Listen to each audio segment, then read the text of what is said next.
America అధ్యక్షుడు Donald Trump ఇండియాకు shock ఇస్తూ ప్రస్తుతం ఉన్నదానికి అదనంగా టారిఫ్ ట్యాక్స్ వేస్తూ నిర్ణయం తీసుకోవటం అందరికీ తెలిసిందే.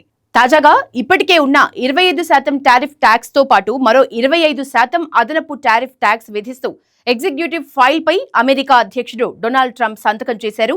అమెరికా విధించిన ప్రస్తుత టారిఫ్ ట్యాక్స్ ఏ వస్తువుల ఎగుమతులపై ప్రభావం చూపుతాయో ఇప్పుడు తెలుసుకుందాం. సేంద్రియ రసాయనాలపై 54%, కార్పెట్లపై 52.9%, బట్టలపై 63.9%, నేసిన వస్త్రాలపై 60.3%, టెక్స్టైల్స్ మేడప్లపై 59%, వజ్రాలు బంగారానికి చెందిన ఉత్పత్తులపై 52.1%, యంత్రాలు మెకానికల్ పరికరాలపై 51.3%, ఫర్నిచర్ బెడ్డింగ్ మ్యాట్రెస్లపై 52.3%, స్టీల్ అల్యూమినియం కాపర్ వస్తువులపై 51.7%, వాహనాలు విడి విభాగాలపై 26% సుంకం అమెరికా విధించింది. అయితే అత్యధికంగా భారతీయ బట్టల ఎగుమతులపై 63.9% సుంకాలు చెల్లించాల్సి రావటం గమనార్హం.